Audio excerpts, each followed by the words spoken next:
Alright guys, I'm back with my review of this week's WWE Friday Night Smackdown for June 21st, 2013. This show was a little strange. My DVR actually said it was going to be Kane versus Orton. And then I remember on Raw they said it was going to be Daniel Bryan versus Dean Ambrose. So I guess some stuff got changed because Daniel Bryan suffered a stinger on Raw. Apparently that was legit with the doctor and everything, and then backstage, Daniel Bryan went off on Triple H for having the match stopped. I don't know what really happened and what storyline here, so I'm not even going to try and guess. One thing I do know is Matt Striker was fired. They didn't renew his contract, so he's gone, which doesn't bother me at all, really. But Daniel Bryan comes out and says he's never had a match stopped due to injury before, and the worst part was Randy Orton, since he didn't fight to keep the match going. Instead, he patted him on the head like a dog. And he says he will beat Orton tonight. Orton comes out and says he was concerned for Daniel Bryan, but he kept coming after him, which made him respect him even more. Bryan says it wasn't respect, it was pity, because Orton said he was the weak link on Raw, and he still wants to face him, and Orton says, if you want to face me, we'll fight tonight, but I'm going to hurt you. We have Sheamus versus Cody Rhodes. Sheamus wins with the Texas Cloverleaf, and afterwards Damien Sandow attacks Sheamus and beats him up, leaves him laying. During the match, Sheamus kicks Sandow from the apron. And they tried to say he was trying to get involved, but it really didn't look that way. It looked like Sandow was talking shit, but he wasn't trying to get involved.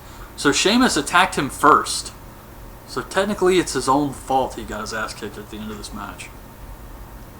Curtis Axel versus Wade Barrett for the Intercontinental title. Miz is on commentary. JBL's talking about how it was really unfair that Wade Barrett had to face Christian instead of getting to face Curtis Axel in his rematch on Raw. And Miz says, well, it gave Wade Barrett more time to think about his game plan to face Axel. And JBL says, do you think those 5 days made a difference? And it's just so weird when they act like this isn't a taped show. Like Wade Barrett actually had 5 days instead of 24 hours. I just kind of wish they just wouldn't mention it at all. But Axel hits the neckbreaker for the win. So he has 3 finishers. The neckbreaker, the perfect plex, and that DDT he did to Sin Cara. Miz gets in the ring, but Heyman pulls Axel away so they can't fight. They recap Mark Henry turning on John Cena. I actually want to see Mark Henry win the title, just to see what they put on the sides of the belt, those little emblems. AJ versus Natalya. Backstage, Layla and Caitlyn are watching the match. They should just have Layla turn on Caitlyn just to really drive her crazy. But Natalya taps the Black Widow. Oksana makes fun of Caitlyn and she attacks her and dumps trash on her. Jericho versus Alberto Del Rio. Decent match here. Del Rio gets Jericho in the arm breaker, but Jericho counters, gets him in the walls of Jericho. Ricardo gets on the apron, Jericho pulls him in and gets him in the walls. And then Dolph runs out and attacks Del Rio again. They run away. Jericho's pissed that Dolph got him DQ'd, so he hits the code breaker on Dolph and leaves. And then Del Rio sneaks back, and Ricardo holds up Dolph, and Del Rio kicks him in the head again. Drew McIntyre versus Christian. Christian hits the kill switch for the win. Afterwards, he says he came back for that one more match, and then the Shield comes out, and they beat his ass and powerbomb him. Another promo for RVD's return, and watching this made me wonder if they changed Ryback's gear because RVD was coming back, and he always uses that airbrushed look. Paul Heyman asked Renee Young about her personal life after she asked him about CM Punk. It was a really weird backstage segment. And then we get the main event, Randy Orton versus Daniel Bryan. Orton suplexes Bryan to the outside, which was a sick-looking spot. Daniel Bryan was just amazing in this match here. And he could hide foreign objects in that beard. It's ridiculous.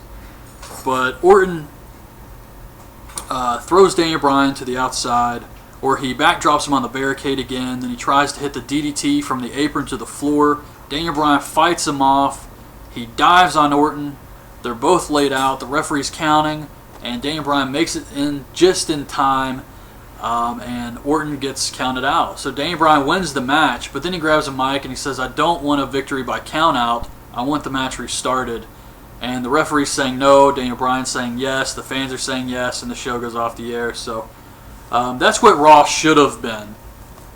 And I don't know if this was the planned finish for the match on Raw, and they just did it on SmackDown. I wish this happened on Raw so more people got to see this.